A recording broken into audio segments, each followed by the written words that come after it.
Hey, this is Jonathan Gilliam, and I'm about to start the show. And I want to tell you about a GoFundMe page that I've started. And I'm going to talk a little bit more in detail about it in the first part of this show. But you can go to GoFundMe.com/The Experts Podcast and donate to help me take the podcast on the road. But it's not like I did before. What I'm doing now is I'm helping groups in each state that I go to, one, get together so that they can communicate with each other and help each other out and have a gathering for freedom so that they can come together.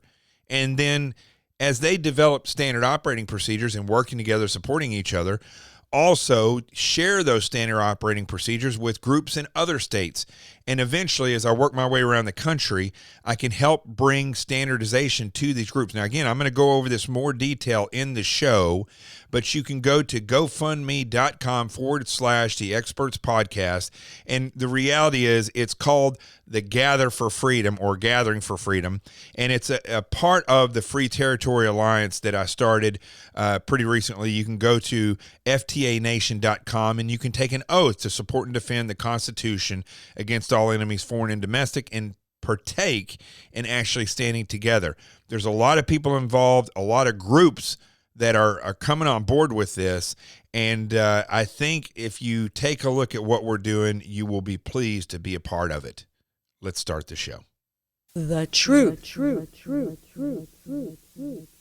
has arrived.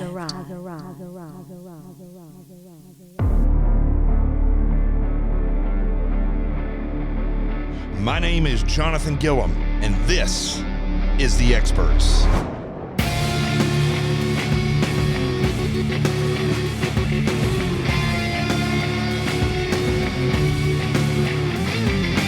And welcome back to the show. I apologize for not having a show here for quite some time. Most of this month, I have not done a show, but I've been preparing for, well, first of all, I've been finishing this motorcycle, the 1776 bike.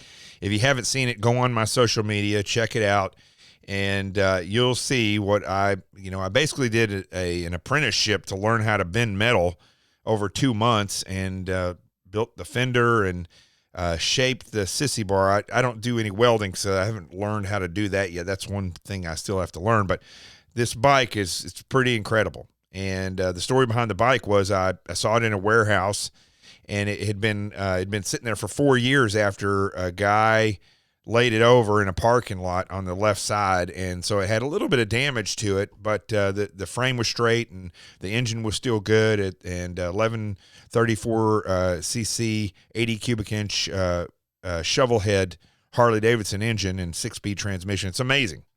And so when I got this bike, there's something about it just called out to me, the lines that it had, and I had it for a little bit. I started tinkering with it with two buddies and who are much more into, they're bike builders. I'm not a bike builder, so I was following their lead, and it just kind of morphed into this idea that I had to build this bike, inspirational bike, patriotic bike, although it's just badass looking, and to inspire people to, like, especially veterans and people to get up and do something they've never done before, and also take it around and be a part of, as I travel around and meet people and speak at different engagements, and take it there so people can see stuff online and then see it there and, just build some hope in people. I don't know if I can do that through a motorcycle, but I literally feel like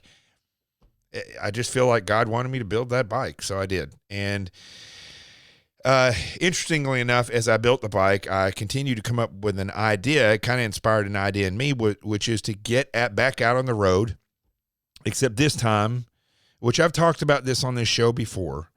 A couple of years ago, I went out on the road, took my podcast out there, and met with different groups. They didn't really pan out the way I wanted, but what it did was it helped me understand how people think in groups, how many different groups that there are, patriotic groups around the country, and that there are people that are willing to get out there and fight, that are in it because for the right reasons. So this time, what I'm trying to do is, because I've come a long way since then and met a lot of people, met a tremendous amount of, or been in touch with a tremendous amount of different groups.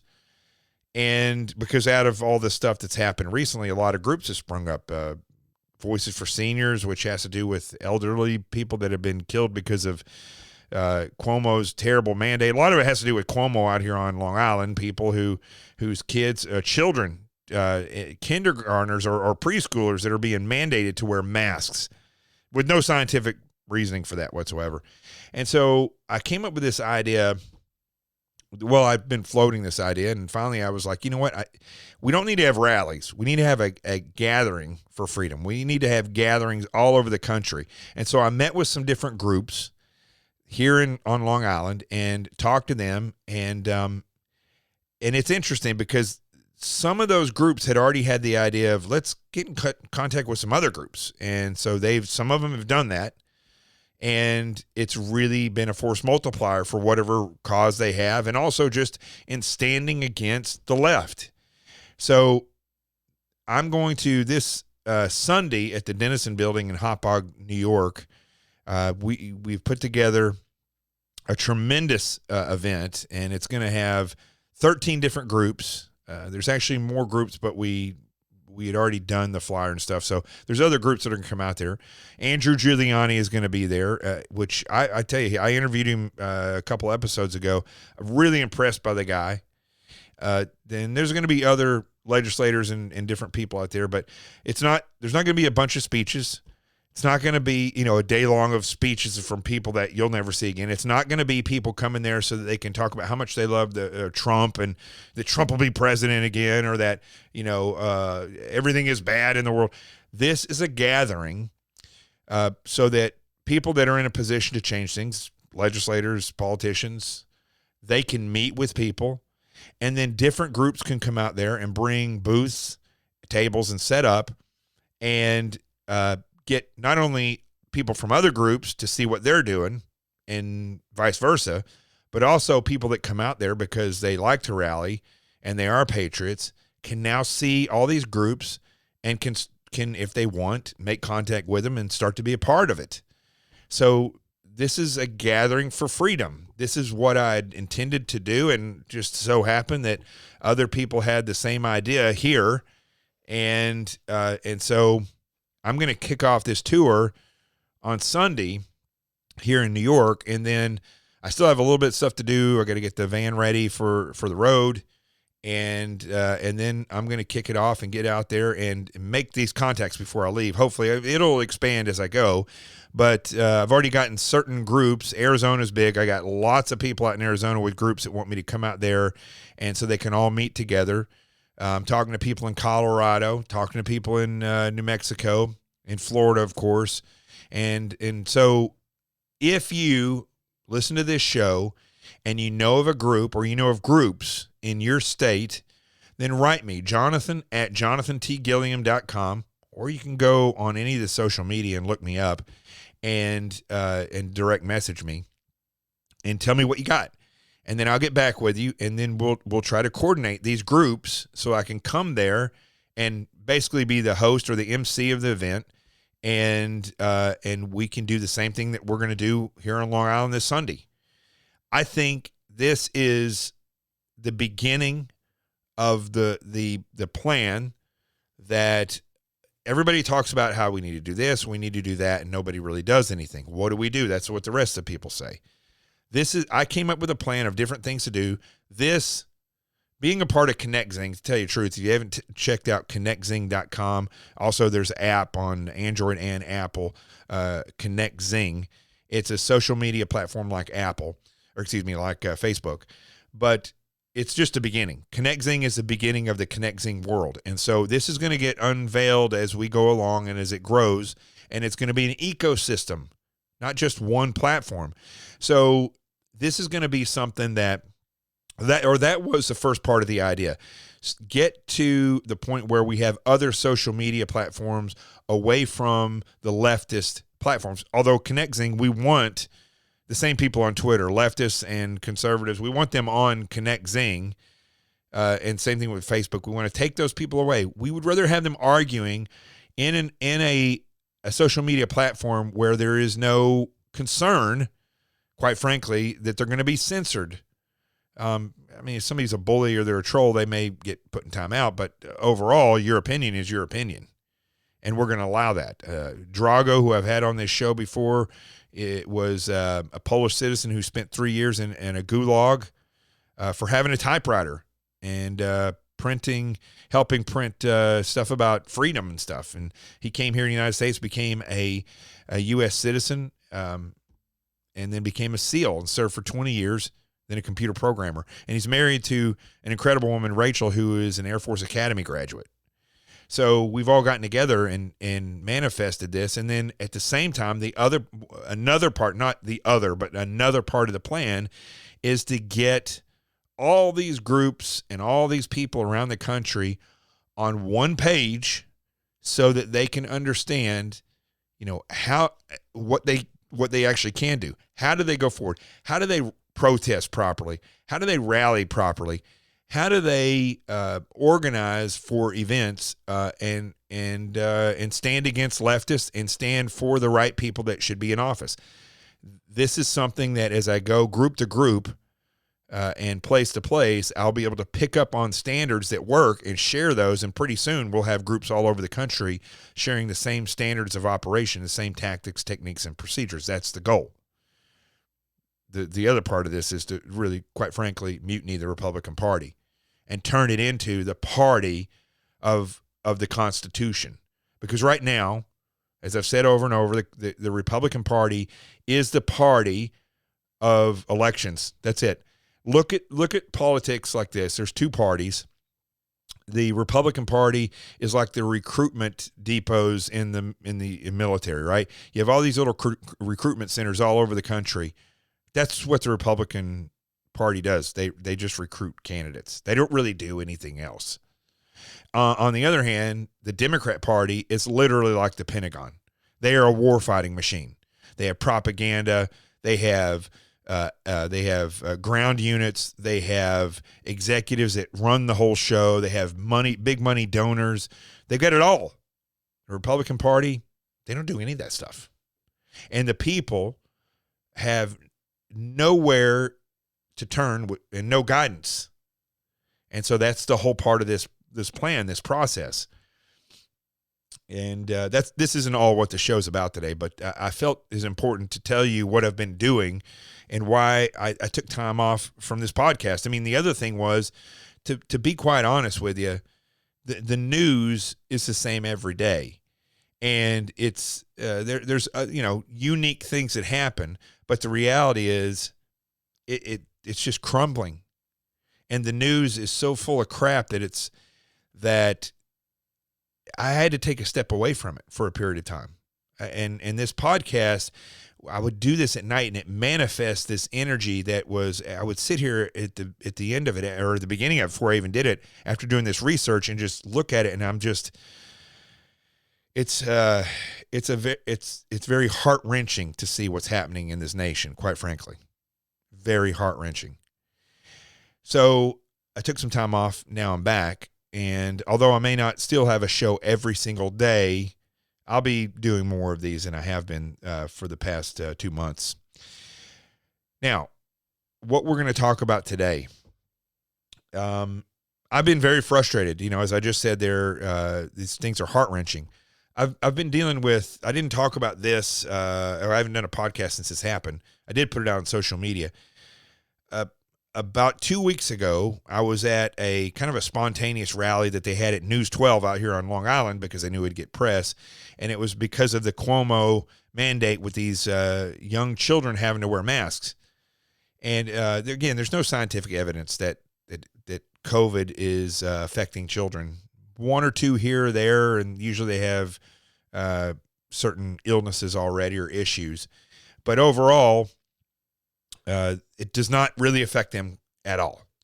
So, and these masks on them it's oppressive. They don't understand what's going on. And there's, when you look at the way they mandate stupid stuff like this, it makes you wonder why they didn't go out of their way to protect the elderly, and instead of just sticking sick people in there so they all got COVID and literally tens of thousands of elderly people around the country, not just New York, died because of these ridiculously stupid leftist mandates. So I was at this rally, and it was all mostly moms. There were some dads there and their children, ages, I don't know, 4 and on up, some babies. And I was taking, so I gave a little bit of a speech. A couple other people did. And then I asked them, I said, listen, can I take the megaphone and let these children talk, and so they can give their take on what's going on? And it was magical. It was magical. These little children, it was heart-wrenching. That's the theme of the day, to listen to them talk about this stuff over this megaphone. And they're so sweet, and bless their little hearts. And while this is happening, this crowd of about 300 people was mostly listening to what was going on, except for a small group over to my right. And they kept getting louder and louder. And I have been, like I said, very frustrated. I'm typically a very mild-mannered guy. But this really bothered me tremendously because these children were trying to talk. And so I said, hold on a second, kids. I took the megaphone and I said, please let these children talk without any interruptions. Please, what is so serious that you got to be talking? And so I turn around, the kids start talking again, and it got even louder from the right. So at this point, I pretty much lose it, and which I don't do very often, but it seems to be more often than not now. So I turn and I scream at the top of my lungs, which is a very nerve-wracking sound, and I said, please shut up and let these children talk. And they said, it's not us, it's this guy. So I felt kind of bad there for a second because I was yelling at these mostly women because they were basically what was happening. I wasn't aware of this. They were battling it verbally with this idiot leftist. I think his name is, I think it's Kevin McKenna. I could be wrong about his first name, but he runs an online Facebook page called Oyster Bay News. And basically this guy, and he has an attorney. I just found out about the attorney last night, but they work in conjunction together. So they go, and Kevin McKenna, or whatever his name is, McKenna, idiot, weirdo, he goes out and causes trouble at all these different events. And then if anything happens, he sues people with this help of this attorney who works pro bono. And then he puts it all over Facebook like he's some kind of big, journalist. He's not. He's a menacing leftist. He uses the same tactics as Black Lives Matter or Antifa or any of the other groups. Except this time, once I realized what was going on, I was already, at this point, the team guy, the SEAL, had already kicked in. And I look over and I see this guy filming, and the moms don't know what to do. And this guy is filming children. That's all I knew. I didn't know who he was at this point. I didn't know exactly what was going on, but they were not happy.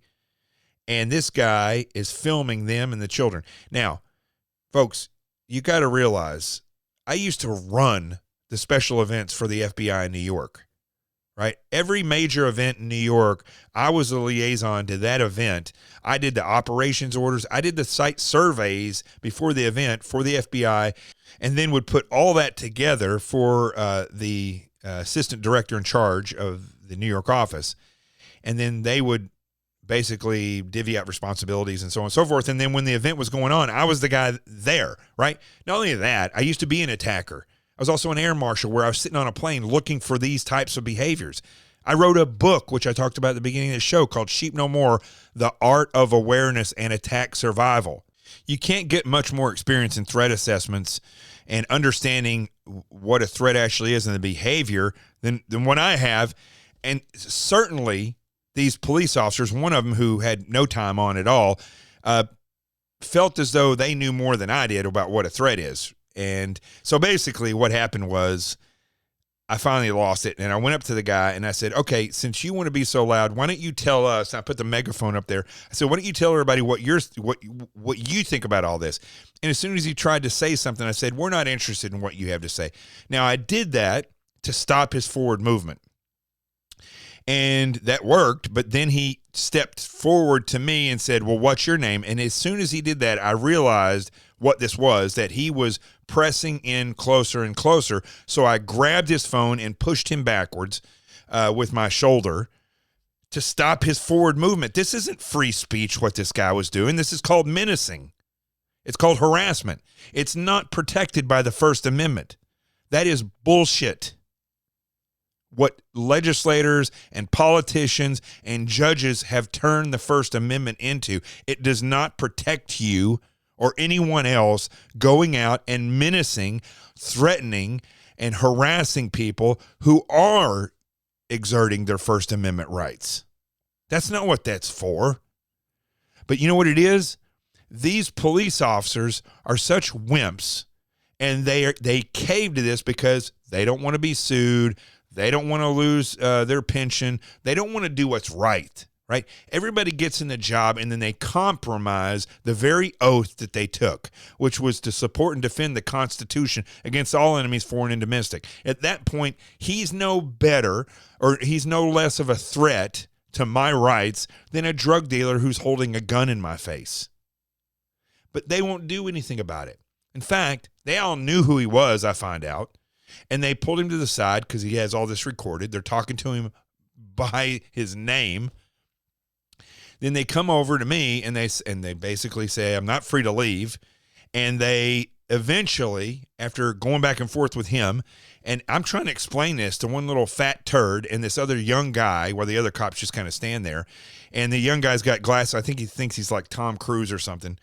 And basically, he's just insulting my career. I was like, listen, I didn't just do this. I tried to explain it to them. They weren't interested. I said, when is this a threat, right? How is this freedom of speech? And when is this a threat? He said, when he hits you, that's when it's a threat. That's what this cop said.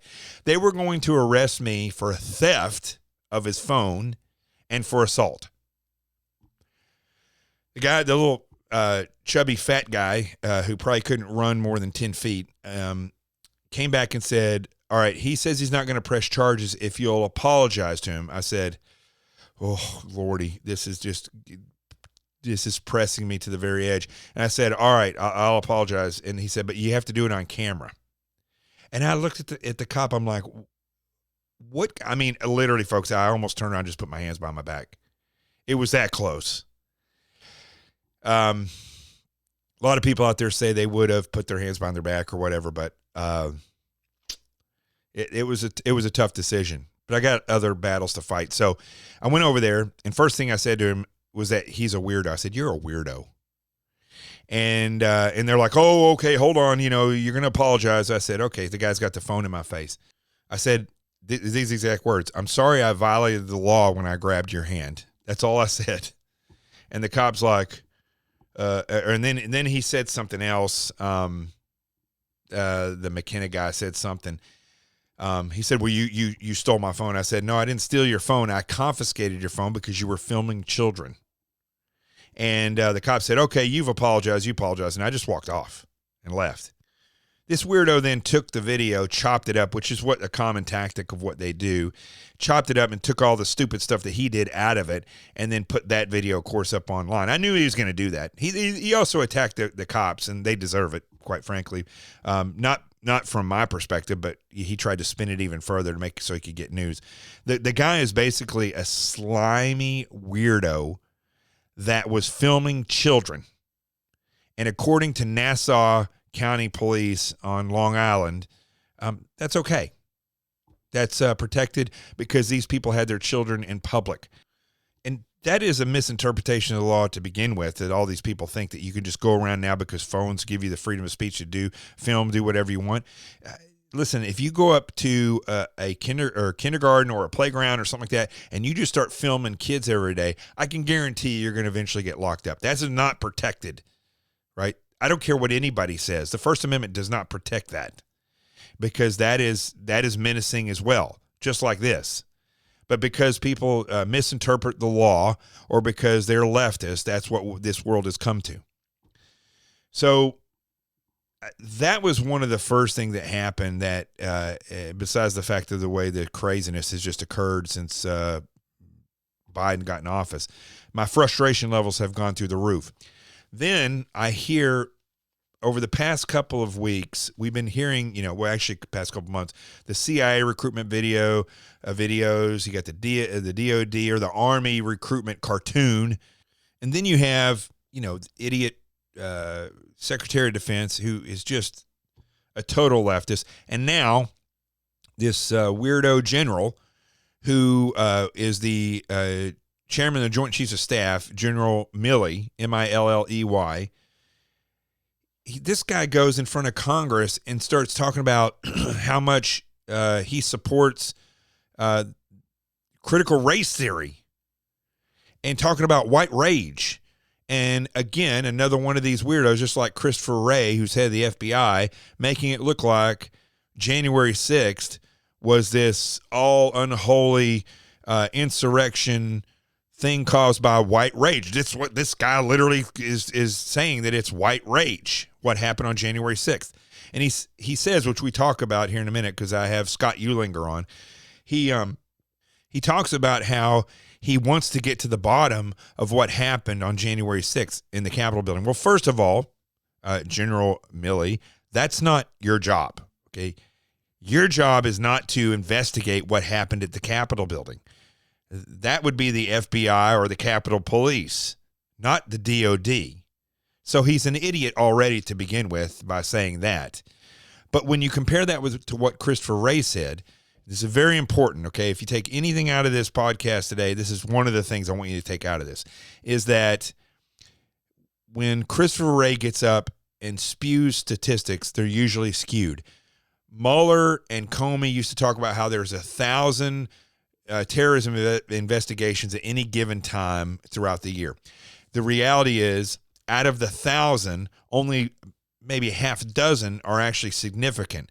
The other ones are investigations. So yes, they're correct in their verbiage, but the reality is they're investigations that amount to nothing, right? But they don't report that part of the number.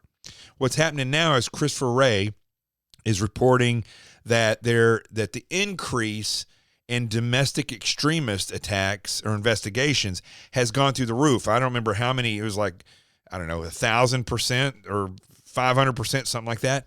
And the reason that this is the case, after going to my FBI sources, is that every single individual that was contacted by the FBI after January 6th is being considered an individual case, an individual domestic extremist case. Maybe somebody held the door open while other people walked in, or maybe somebody came up to the Capitol building and the Capitol Police said, come on in, and they just walked through, took a picture, and then left. They're actually being considered a domestic extremist, and that is an individual case. So now, when Christopher Wray or Joe Biden or any of these other idiots, this General Milley, gets up there and says domestic extremist cases are out of control, now you know why. There's no great onslaught of white supremacists or domestic extremists that are white. They're just making misdemeanors. Almost everybody that was there committed that went inside the Capitol building were, I don't know, they didn't commit misdemeanors, but anybody that's being charged, they're being charged with misdemeanor. Almost 100% of them. Even the ones that are in jail, they really have not been. Some of them have been, some felonies, theft or whatever. And they talk about all these weapons that everybody had. Nobody drew a weapon. The girl who got shot, she had no weapon on her. She was shot, unarmed. You don't hear the left talk about that at all. So this is how they skew the numbers. And so now they got the DOD up there through General Milley spewing more of this nonsense. And I've been saying this. I've been saying this for a long time, that I'm afraid now that the DOD is completely leftist in its management, so that if anything ever does happen, and it happens in history where we depended on the military to overthrow the government, if it became communism, we can't count on that now. The military is completely compromised. Now, I call this show The Experts, and a lot of people are always saying, yeah, why don't you have experts on there? I do have guests from time to time. I have a lot of my own experience that I share and insight that I share, but this is one of those days when I really felt it was better to bring somebody else in. So I wanted to reach out to somebody who's fully qualified to be called an expert and talk about these generals and the CIA and all this stuff. So I figured I'll reach out to somebody who's been in the military, and also somebody, in this case, I've got the best of both worlds, somebody who has worked in and around a communist regime. So I reached out to my good buddy Scott Euhlinger, and even, you know, he took time out of riding down the Pennsylvania back roads on his with his motorcycle and which has a sidecar, and so he decided to join us, and we're going to discuss this ridiculous soundbite by the chairman of the Joint Chiefs of Staff, Mark Milley. I keep saying him, calling him Mike, but it's Mike Milley is how you say it. Milley. Mark Milley. So, Scott, thanks for joining me again, as always. And Sure. You haven't heard all of this soundbite, correct? I haven't heard all of the testimony. I've heard the highlights, or I should say the lowlights of it, and other people's commentary about it. So let's give it a listen through its entirety, and I'm sure I'll have some observations about it. Okay, what we're going to do, I'm going to play it all the way through because I've been talking about this at the beginning of the show. So I'm going to play this soundbite by the general, or by the chairman of the Joint Chiefs of Staff, General Mark Milley. Now, just as a caveat, this is the same tubby, short, out of shape general who I don't know how he got his Special Forces and Ranger tab. I mean, maybe he was one of the, you know, the more in shape Smurfs at that point, but now he's a tubbleard.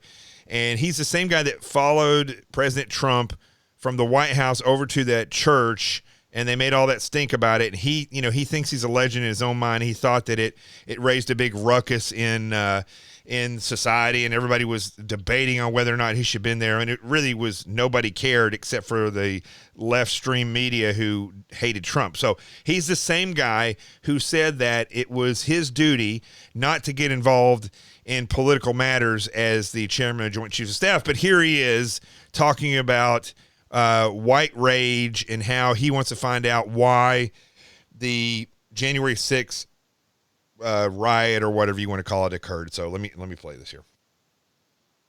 First of all, on the issue of critical race theory, et cetera, I'll obviously have to get much smarter on whatever the theory is. But I do think it's important, actually, for those of us in uniform to be open-minded and be widely read. And the United States Military Academy is a university. And it is important that we train and we understand. And I want to understand white rage, and I'm white, and I want to understand it. So what is it that caused thousands of people to assault this building and try to overturn the Constitution of the United States of America? What caused that? I want to find that out. I want to maintain an open mind here, and I do want to analyze it. It's important that we understand that, because our soldiers, sailors, airmen, Marines, and Guardians, they come from the American people. So it is important that the leaders, now and in the future, do understand it. I've read Mao Zedong. I've read Karl Marx. I've read Lenin. That doesn't make me a communist. So what is wrong with understanding, having some situational understanding about the country for which we are here to defend? And I personally find it offensive that we are accusing the United States military, our general officers, our commissioned, non-commissioned officers, of being, quote, woke or something else because we're studying some theories that are out there. That was started at Harvard Law School years ago, and it proposed that there were laws in the United States, antebellum laws prior to the Civil War, that led to a power differential with African Americans that were 3/4 of a human being when this country was formed. And then we had a Civil War and Emancipation Proclamation to change it. And we brought it up to the Civil Rights Act in 1964. It took another 100 years to change that. So look it, I do want to know. And I respect your service, and you and I are both Green Berets, but I want to know. And Well, I mean, Scott, did you ever think that you would hear that type of stuff from the chairman of Joint Chiefs of Staff? I have to pause every time I hear this. It is pretty amazing. You know, one thing I had talked about when Biden became president, I was people can look me up on Twitter, Scott Euhlinger, the station chief, and I was pointing out that I said the bottom line is Like it or not, it is the white conservatives who provide a large percentage of the United States military. Like it or not, it's a fact. 10% of the U.S. military comes from Texas alone. Okay. And so I was openly stating at that point that you're going to start seeing a huge recruiting crunch. They are not going to be able to get enough people in the military. Now we find out that not only is that, I believe, coming to pass, they are actively trying to root out, quote, the threat of white supremacy in the military. So they may as well be putting a sign at every recruiting station across the United States saying, don't come in. Because this is going to be, if nothing else, it's going to be devastating, not only for readiness, but devastating for recruitment. A year from now, they're going to be stop-lossing everybody who has any kind of a specialty in the military. They're not going to be able to let them leave because there's not going to be anyone coming in to be trained up. It's interesting you say that because I've been pushing everybody I talk to says they're not letting their kids go in the military. I've been pushing them to tell their kids to go in the military because we need to keep the bulk of the military conservative, because here's my fear, and this is confirmation of this fear, is that the top of the military is leftist, and if God forbid we ever have to have a true revolution in this nation, right now at this point you could never count on the DOD on the side of the Constitution, not with rhetoric like that. That's right. So you're right. And what I've been seeing also on Twitter and all is that there's been an explosion of people who are normally patriotic who are telling their children for the first time ever, do not go into the military. Actually, only 2 days ago, I had a conversation with a good friend who is a neighbor who entered the active duty Army. He's an officer in the medical field. And spoke about basically the fact that you had better keep your head low in the military as far as just your political affiliation for fear of repercussion. And there's no question in my mind that is true. I mean, people in business are telling me constantly about, this basically Stalinist reign of terror. You basically cannot express yourself. You're terrified. You don't tweet anything. You're terrified to let people know your political affiliation for fear of repercussions. So literally the Soviet Union is upon us. It's for that reason that I'm wearing a Soviet T-shirt to commemorate the glorious Soviet Union. So I'm gonna go back to that soundbite here in just a minute, but I want I haven't had you on since all these CIA recruitment videos come out that are far left.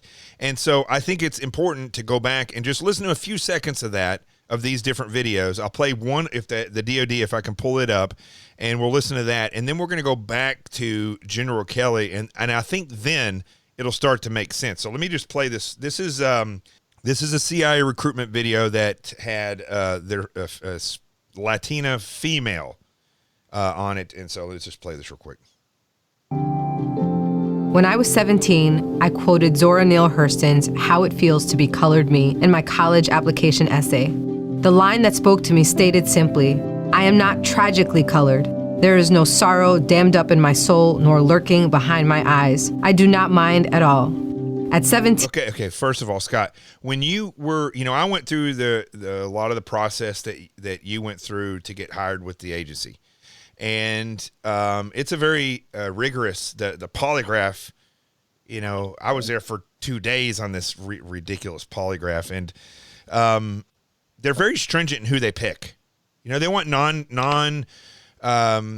what's the word I'm looking for here? People that are not noticed easy.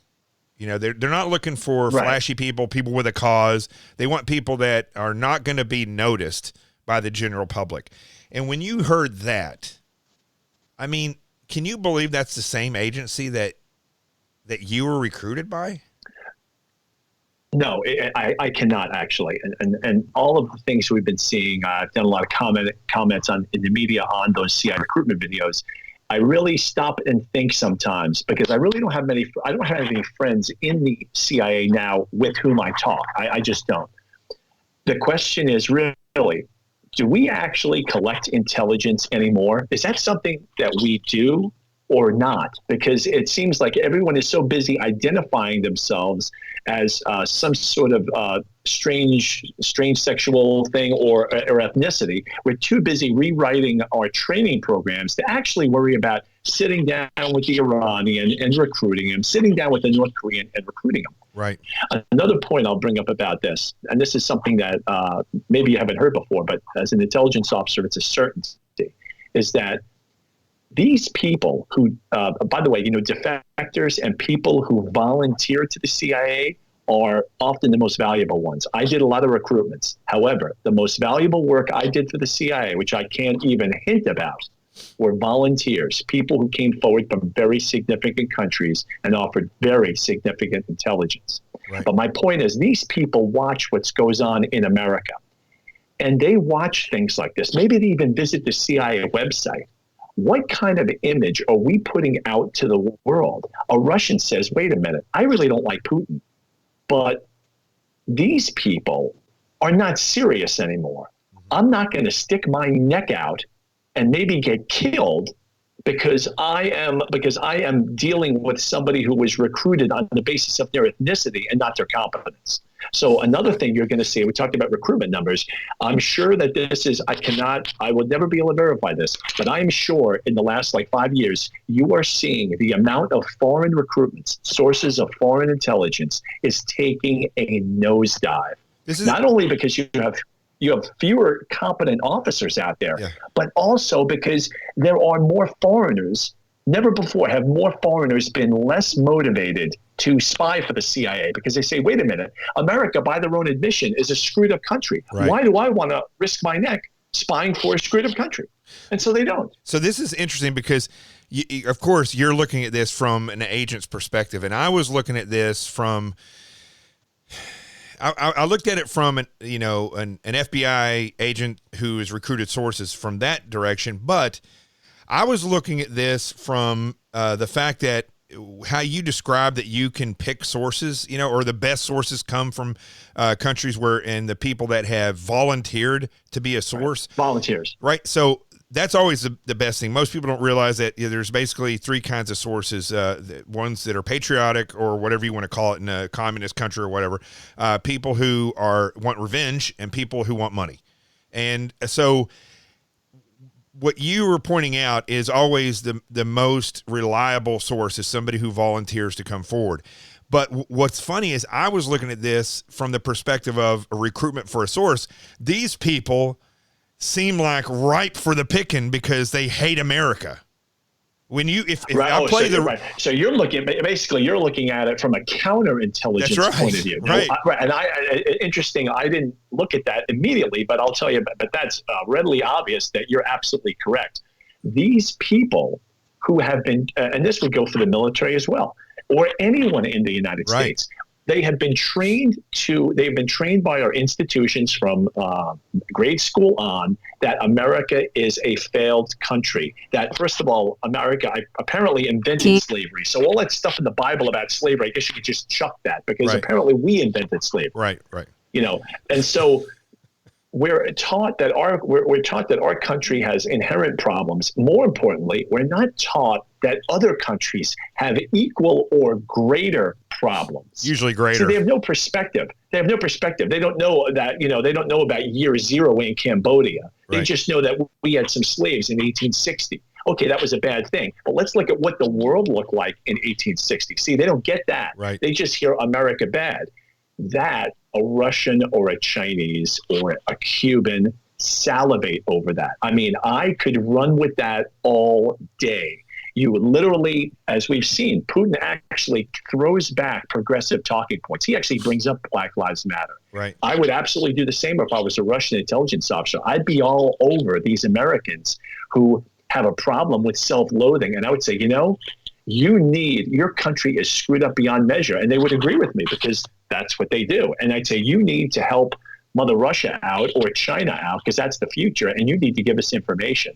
I've written articles about this a couple of years ago with Reality Winner, who was at DIA. Like they busted her for stealing some classified documents. Yeah. But the bottom line is our intelligence services are more vulnerable than ever to recruitment pitches by hostile intelligence services because of the American education system. I mean, look at Snowden, who did all the stuff that he did, and for what I believe, for narcissistic reasons. I don't think he was looking out for the nation. He thought of himself as a lone hero. And where did he flee? Right. Russia. Let me play just a few more seconds of that video, because now that we've pointed out the way you look at it, the way I look at it, you were looking at it and I did point this out, like, how incompetent can these people be? Would you ever want them? Nondescript, that was the word I was looking for. A nondescript person who doesn't have a chip on their shoulder, because you never want that person handling classified information or a source that is a national security, vital source, but also how easily they are recruited by the opposition. So let me play just a few more seconds of that. I had no idea what life would bring, but Sora's sentiment articulated so beautifully how I felt as a daughter of immigrants then and now. Nothing about me was or is tragic. I am perfectly made. I can wax eloquent on complex legal issues in English while also belting Guayaquil de mis amores in Spanish. I can change a diaper with one hand and console a crying toddler with the other. I am a woman of color. I am a mom. I am a cisgender millennial who's been diagnosed with generalized anxiety disorder. Every time I hear that, I cry and laugh at the same time. Scott, if you would have gone in during your recruitment for the agency, for the CIA, and you said, I have whatever that chronic thing that she has, generalized anxiety disorder. Would you have gotten the job? Probably not. If I was a cisgender Hispano-Latinx, maybe I might have. I don't know. Not then. This is all modern construct. I mean, this is right. recent.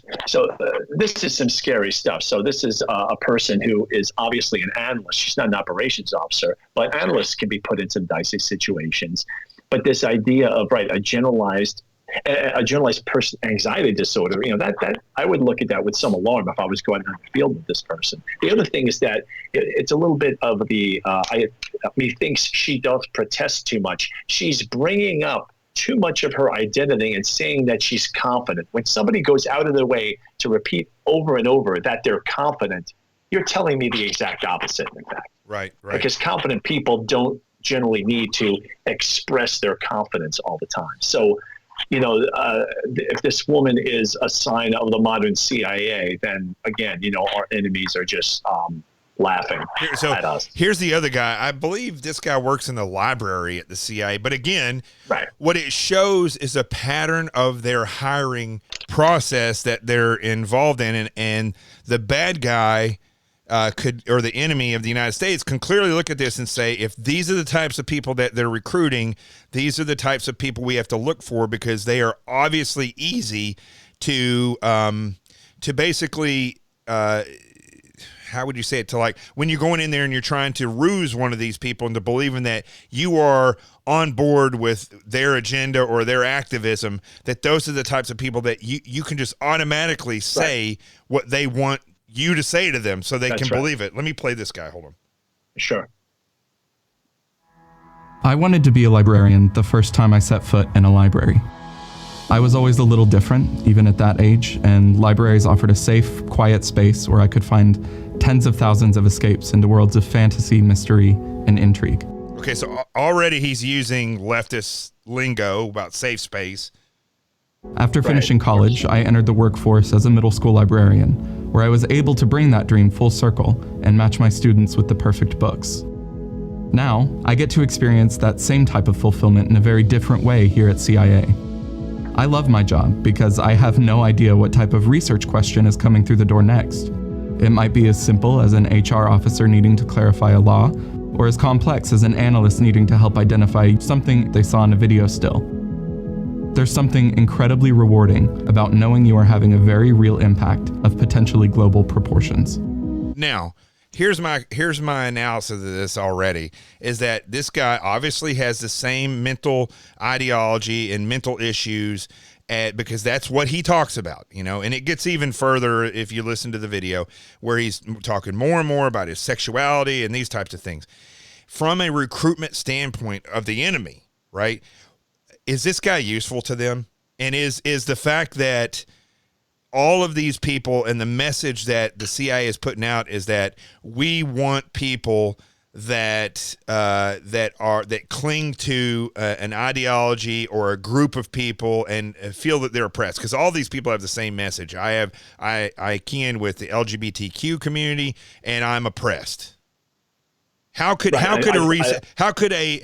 guy like yourself from another country, an intel operative looking to recruit somebody, how can they use this? This guy's a librarian, so people are like, it's no big deal. But in the grand scheme of things, the totality of the circumstances, could this be useful? Yeah, this would be a very easy operation, because these people, you can capitalize on what they themselves often say, and that is that feelings of inadequacy, the fact that they are oppressed in some way, and all you have to do is lend them a shoulder to cry on, and it's very easy. This actually brings to mind, John, something I probably read about 20 years ago when I was at the agency, and it was talking about recruiting techniques for North Koreans. And the idea was that North Koreans were so thoroughly brainwashed that they basically comprised a cult.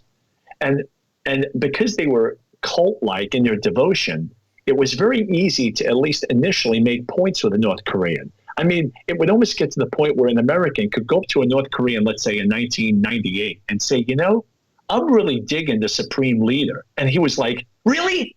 Me too. Now, that's pathetic. But my point is that we are rapidly approaching that point where we're embracing all of these liberal progressive memes, and these people are ripe for exploitation in a way that our intelligence forces have never been that ripe for exploitation.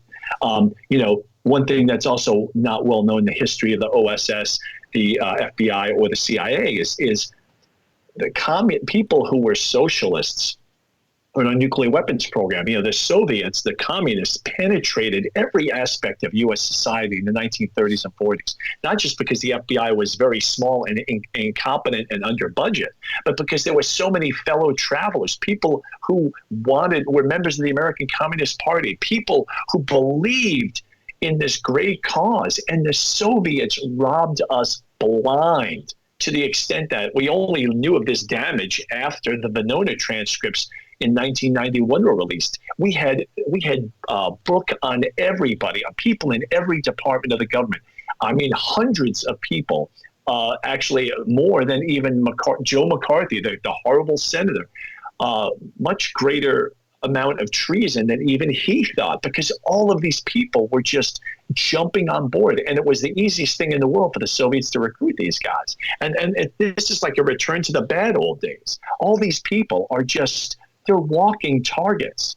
And I can make a lot of money sitting all day in Moscow Central, coming up with ways to go at these people, because I can do it in my sleep. Well, here's my fear about this, is that exactly what you're saying is true. So imagine if they were able to get people into the agency and into the FBI, which we know they've had spies in before, but instead of spying, right, where they're going for information, their job is to get into recruiting and put out the message that we want these types of people. We want injured people. We want people who feel like they're oppressed, who have a chip on their shoulder, who don't like the nation. Get them to join, and then we can flip them. I mean, because if you're talking about in the 40s and 50s, how they infiltrated every aspect of the United States, including there was over 1,000 young men pushed from Russia, and the communists pushed into the priesthood in the Catholic Church. Most people don't even know that that's a fact. So now, when you look at this, and it's not that my fear is not that they're spying in the way of, because they are spying. They're always looking for information and flip sources so that they can get one up. Like that's Spycraft 101. It's recruiting. Your fear is that they're inserting moles. They're inserting moles to go out and convince people that they can flip to join that agency and then open that agency up to that. You see what I'm saying? I mean, Right. look at the military. The military, under the leadership of this weirdo leftist, and even the Secretary of Defense, who's another weirdo leftist, they have systematically changed recruiting. I mean, we didn't have reading lists when I was in the military. When I was going in to be a warfighter in the SEAL teams. My job wasn't to have a reading list. You know, we had a couple books that they wanted junior officers to read, Gates of Fire, Sun Tzu, Art of War. But other than that, we weren't reading the, Communist Manifesto or Lenin. They wanted us to train to be warfighters. But now what they're doing is, and this is what I'm seeing from, if I was going to be recruiting people, or if I wanted, was in your position where I'm trying to overthrow a nation, you don't just go out there and try to spy to get the information. If you can get people into the tops of those places and then change the recruitment, you will literally undermine them. Yes. You undermine them. You rot them from within. Well, not just rot them, but This they will act as sources. These people that they're bringing in are going to openly give over secrets like Snowden. Right. You're right. And so that's a step beyond, and that is what the Russians and Chinese are all about. It's not just collecting intel, it's rotting institutions from within. There's an article I'll send you. I read it in the American Thinker, and it was a very good article for history buffs. It was about France in 1940. And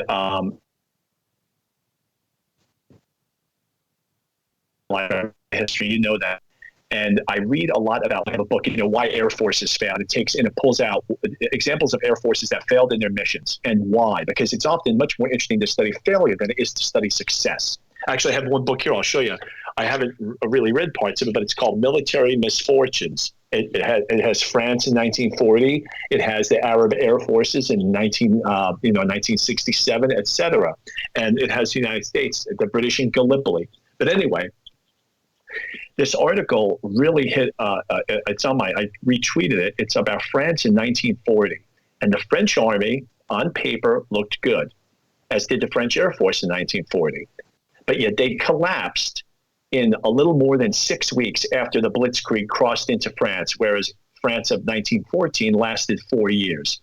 And what they explained was that the reason this happened was because socialism had become very powerful in France in the 20s and 30s, and literally it had eaten institutions from within, in particular the military.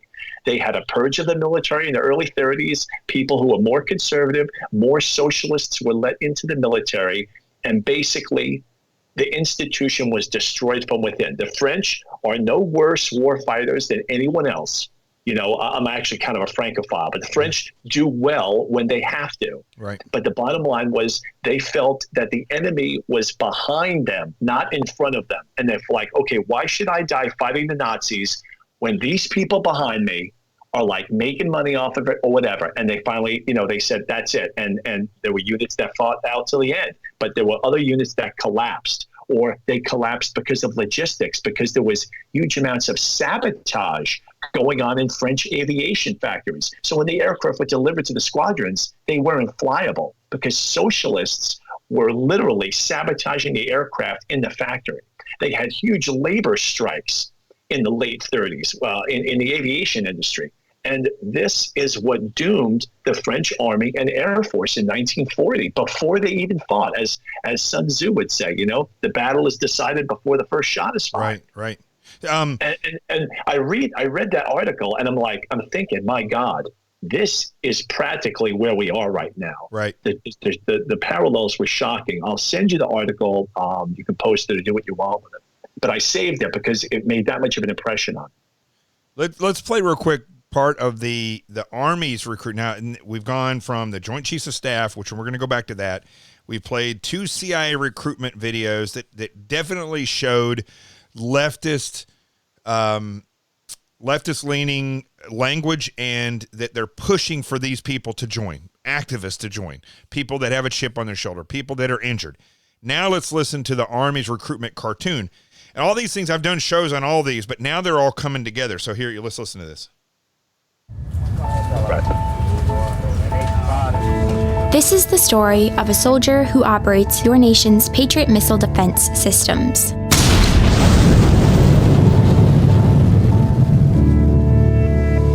It begins in California, with a little girl raised by two moms.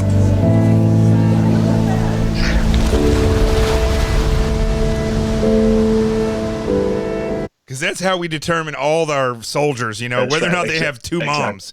All right, hold on. Although I had a fairly typical childhood, took ballet, played violin, I also marched for equality.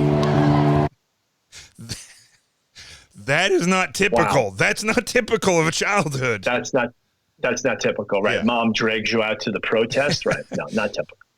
I like to think I've been defending freedom from an early age. When I was 6 years old, one of my moms had an accident that left her paralyzed. Doctors said she might never walk again. But she tapped into my family's pride to get back on her feet, eventually standing at the altar to marry my other mom. With such powerful role models, I finished high school at the top of my class, and then attended UC Davis, where I joined a sorority full of other strong women. I see recruitment to the left. UC Davis. I mean, joined a sorority with other strong females. I mean, and she even said she tapped into her the power of her pride, right? So all of that is leftist ideology. Let me just play a few more seconds because it's almost done. But as graduation approached, I began feeling like I'd been handed so much in life. A sorority girl stereotype. Sure, I'd spent my life around inspiring women, but what had I really achieved on my own? One of my sorority sisters was studying abroad in Italy. Another was climbing Mount Everest. I needed my own adventures, my own challenge. And after meeting with an Army recruiter, I found it. A way to prove my inner strength and maybe shatter some stereotypes along the way. Okay. First off, there are no stereotypes about women. If you've been in the military, women are capable of doing pretty much everything that a guy's doing. I still feel like they should have their own special forces, so that not, just because of the Spartan life, that has to do more to do with training and the fact that, men and women working together, there's going to be issues with that, but they can do missions together. But there's female pilots, female astronauts, there's female, ship drivers, there's female, females in everything, right?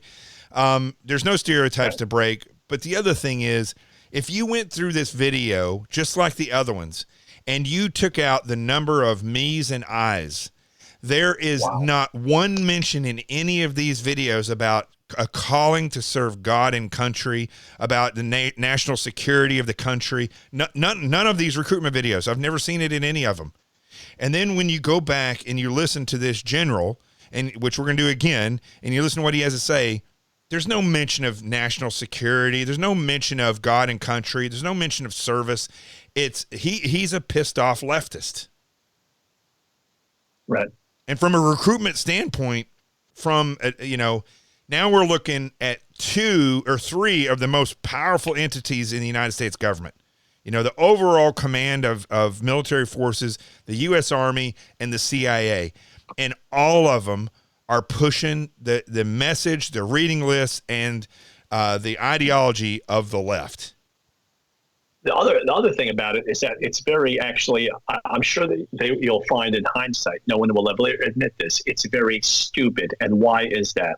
Because very few people from these demographics that they want to reach out to actually wind up joining the military. Now, this woman in the cartoon, the recruiting cartoon, is an anomaly. There are some like her, but most of them are not like her. And so by reaching out to these very few people who would be interested, reaching out to a demographic which has very little inclination toward the military, they are at the same time alienating those people which have traditionally provided the bulk of the military. And that's why you're going to have this recruiting crunch in the next year, because they're not speaking to the right crowd, and they will not admit they're wrong. I think you nailed it, though. You nailed something there that goes right along with this. Not only are they systematically reaching out to leftists and people with a chip on their shoulder, which are perfect for the enemy to recruit, right? They're also scaring people who were in there. I've talked to people who were in the military. They are deathly afraid to mention anything about loving the Constitution or Trump. And they're trying to get those people to leave, get them in trouble, and then keep people that are constitutionally minded from joining. So at the same time, they're pulling these people in, they're pushing the others out and away. Exactly what you're saying. The thing that worries me, though, especially being on Long Island, is that, I mean, we are in a world of trouble with the amount of young people who believe communism is a great thing. And they've been, they've been indoctrinated into believing this, and that's the way they feel. So I think you're right, but I think also now the reality is that they are actually going to recruit a lot of people that believe this way. Okay.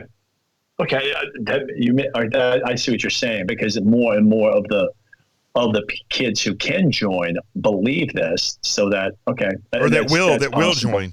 Yeah, because listen, think about this: if there is a tremendous amount of people who have chips on their shoulders, who identify as transgender 1 month and gay the next month and straight 3 years after that, people who believe that black people in the United States don't have the same constitutional rights as a white person. They believe all these things.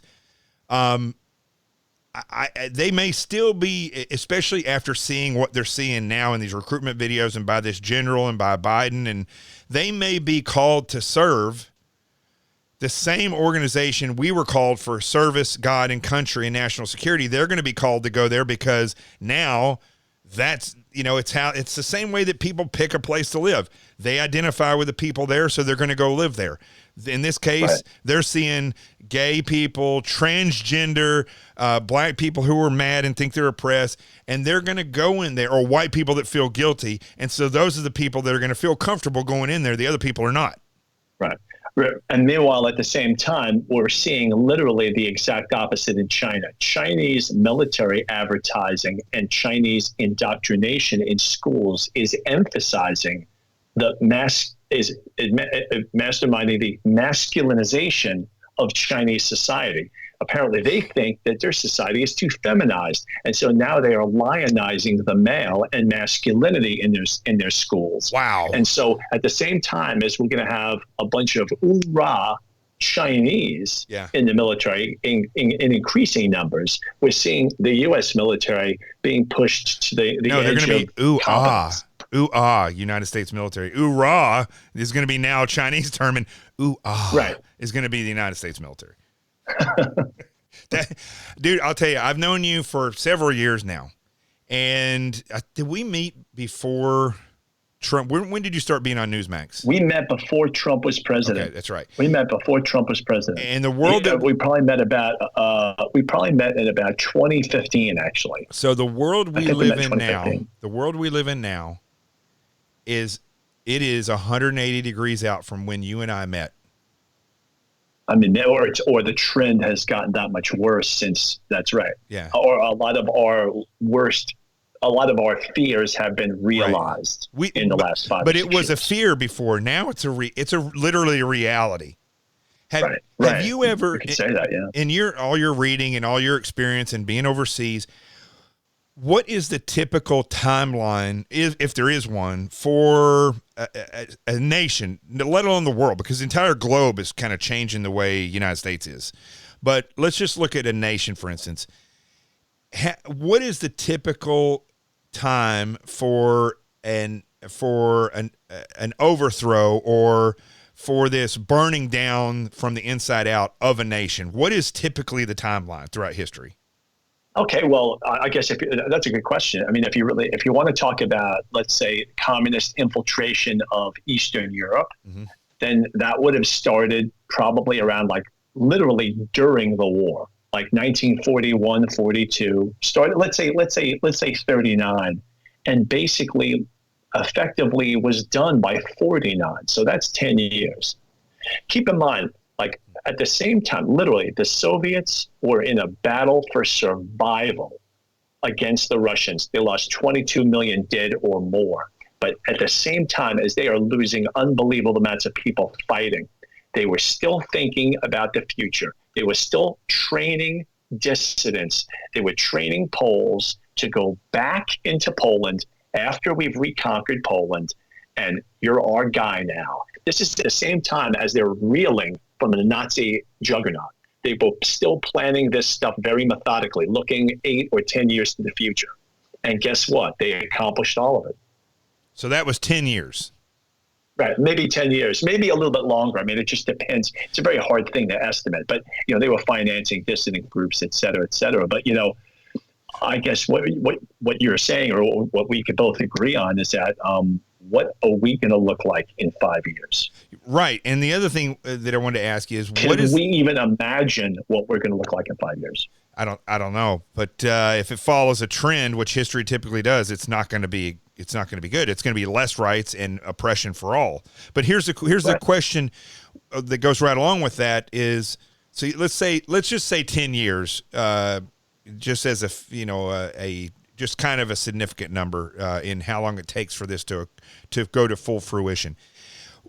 How long before that occurred were the forces in the process of integrating this communist takeover of these other nations? Because when we look at the United States, we're looking back to the 60s, where what's happening today actually really started rolling forward in a unified way. That's right. And a lot of that comes in part from when I read Saul Alinsky, and he said that he, unlike many others, went underground, and some others that were very powerful went underground. That to me was what signaled the change. I can go back to the Saul Alinsky's days, the 50s that led into the 60s when they went underground, and that's about into the 70s. That's when the changes really started to be effective, because they started going into media, into politics and stuff, but they weren't overt about That's right. it. So what is typically the time like for Poland instance? For instance, you were talking about that. I mean, how long before that were these forces trying, and were they training, or were they recruiting and motivating people to, once it happened, once they got a foothold, that they could start pushing us forward and have manpower? I mean, maybe that was 5 years before everything totally changed, but those forces were in place well before then. They had their people in the police, they had their people in the clergy, they had their people in the youth groups. So, maybe you could say that we're kind of on track for the same thing. Maybe, I mean, the timelines may be similar. It's hard to tell how that works because of technology and all of that, but maybe we're on track. That is, I'm telling you. I hope people get as much out of this as I'm getting right now. I mean, because we're recording this with Skype, and I mean, my face is showing it all, dude. I am shocked by the realization as you say these things, and most people they have to realize they're listening to this, how well read you are, and as an experienced intel operator, recruiting people in these other nations, and understand you really do have a really expert understanding of this. This is terrifying. It's terrifying. It is. I mean, look, there's a possibility I could be wrong, but I've generally found that my kind of predictions about things, I'm pretty good at it because of the fact that I'm so well read. I mean, I see the examples elsewhere, it's like my curse, Yeah. So I don't know. Here's what's interesting. You're really well read. I will be honest with you. Even though I've written 4 books, I'm not well read. I don't. Right. One of the reasons why, besides the fact that I get very bored very easy, believe it or not, Lord of the Rings, which is the trilogy, which is one of the longest books that there are, I read through that in no time flat because I was never bored by it. It's an incredible piece of literature. The Bible, a lot of people get bored by that, but I'm not bored by the Bible. Oh, no, right. But the fact that I'm not as well read as you, I'm able to sit back with my training and experience, and I look at these things, and based on my training experience, it doesn't, the things that are said and done don't add up. And so, of course. So I feel like a homicide detective that has been through years of training, years of on foot patrol, and I'm in this detective field, and I've never worked a homicide before, and I'm now from a detective standpoint, and I'm now looking and saying, okay, all my training experience is saying that this is probably what's happening. That's what I feel like right now. Right. That's actually a really good image. That's a good way of putting it. Yeah. You're right. Because anyone our age or older, you don't have to have read as much as I have. You just have to have kind of lived your life with your eyes open. I've seen, I was a kid. I was born in '64. So I remember when Reagan was shot. I was in high school. I remember Carter being president. I remember the various ups and downs of the United States up to the present day. And I can see how everything has changed. The narrative, the way people are, the way people treat each other, our education system. Yeah. I've seen all of it change beyond recognition compared to what went before. And so anyone with their eyes open who's our age or older should see the same things we're seeing, or maybe they're just willfully blind to it. They don't want to see it. Well, I think what's very interesting, and I want to ask you about this as well. A lot of people are seeing what's happening because their comfort is being invaded, right? Like with the masks, for instance, and with this virus and the way it's been handled, with the lies that have been told. Cuomo here in New York telling people that chicken wings is not a meal, right? That alone has affected tremendous amounts of people to the point where they're like, this is oppression. I know talking about chicken wings and talking to somebody who, wants to rant about, slavery in the past, doesn't seem like the same thing. And it's not the same thing. However, when people who have been totally free, totally comfortable, have even the government even remotely tell them what they can and can't do, the feeling of oppression starts to grow. And that's right. Go ahead. And then you wonder why all of a sudden, general decline of morality, why this big push to legalize drugs everywhere? Because they want a passive population. They don't want people coming to these conclusions. They want people stoned. Yeah. And is that typical? Have you seen that before in other countries where they are? That not really. I don't. There's nothing. I've never seen something exactly like that. Because what about letting criminals out like they're doing, where they're letting criminals out? Yes, that existed before. The Soviets did things like that in different countries that were liberated. They deliberately did it. And they deliberately did it to basically create civil disorder, which then they would let a crisis go to waste. They could then substitute, come in and say, okay, we'll be the hammer and we'll solve your problems for you. Right. So there definitely was a precedent where different Soviet socialist republics released prisoners at certain points. Yes. So let me ask you this. This is the other thing I wanted to get. It's really important is, I'm involved with all these different groups. This Sunday, we're going to have this huge, I don't like to call it a rally. I call it a gathering of all these different groups on Long Island that have been working to get Cuomo out of office. And they're all coming together so they can meet and gather for freedom and learn and help each other and assist each other, not just go to a rally, pat themselves on the back and go home. But I'll be honest with you, Scott, it's mostly women. It's mostly women involved in all these groups. And now that's very interesting to me. I'm a Long Islander as well. That's not something I'm surprised to hear. It's not just Long Island. I've been to Arizona. I've been to Arkansas. I've been to Florida. The majority of attendees in all these events are women. That's I'll have to think about that one. That's an interesting angle. Okay.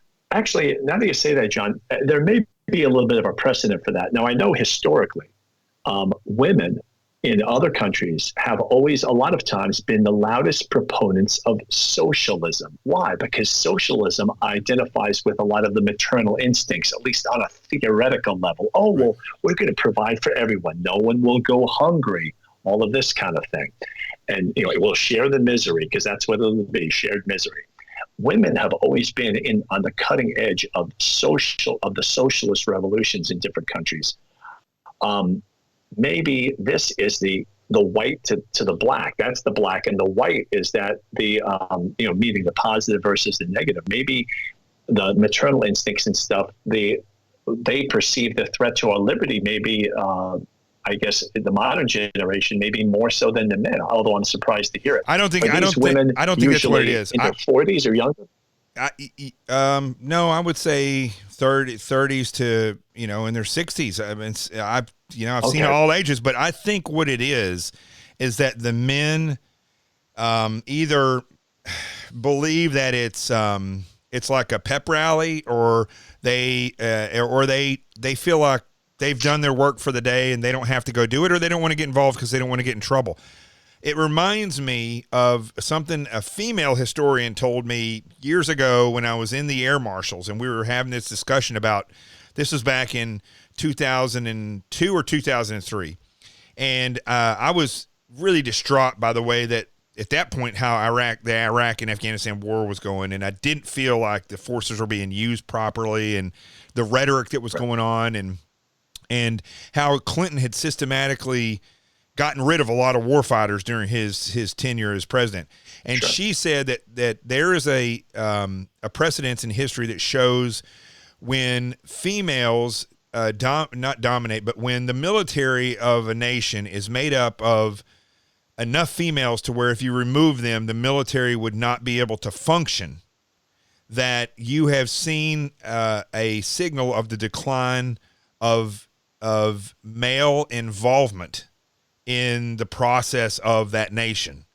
And it's very interesting because now, doing all these things with all these patriot groups and all these different rallies, it's mostly women that are out there putting themselves out. And I wonder if it has something to do with the significance of what she said.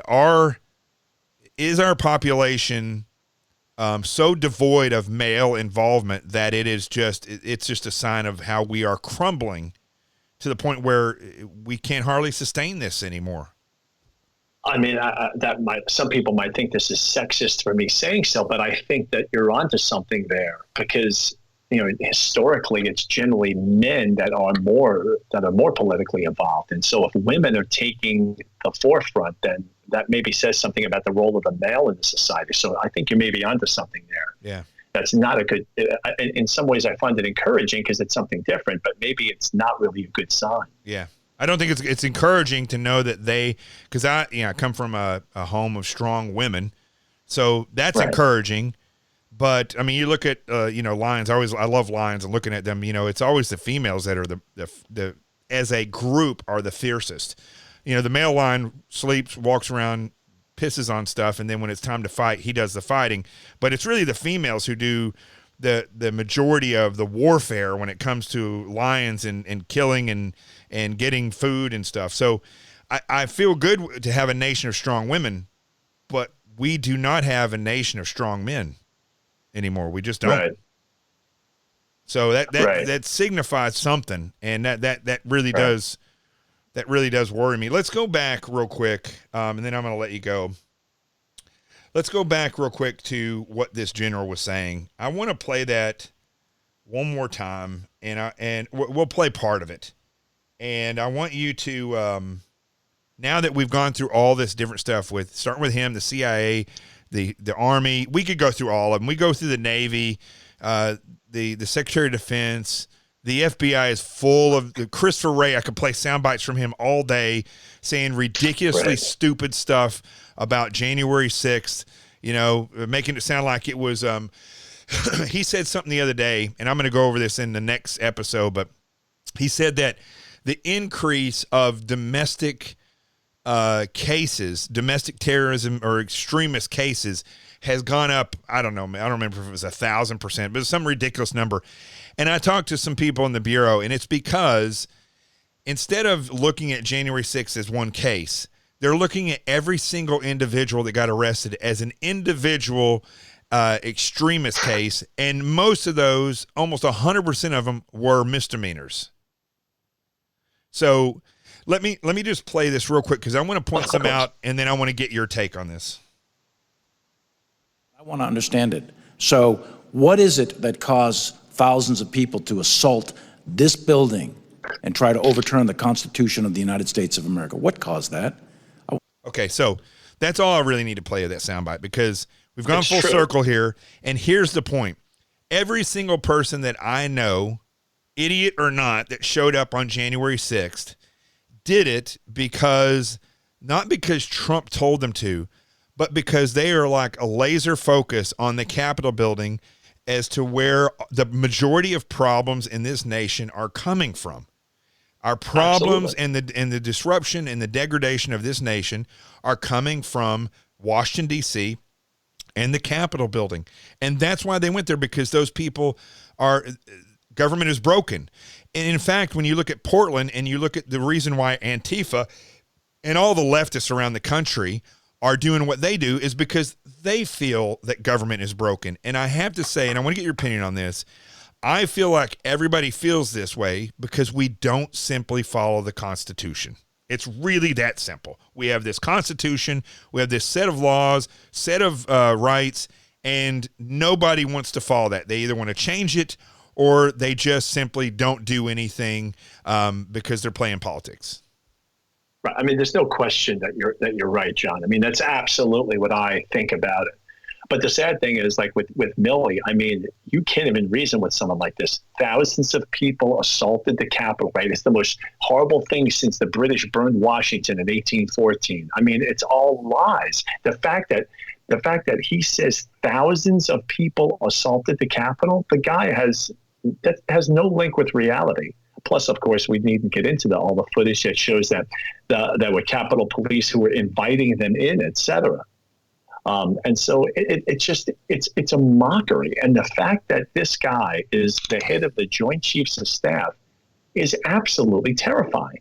Terrifying. So he thinks that we should be gunned down in the streets, I guess. You know, the fact that he doesn't realize the fact that the guy, well, first of all, you mentioned something earlier. Nothing out of his mouth that day talked about war fighting. Nothing talked about that. He was just talking about domestic extremists and stuff. That bothers me tremendously.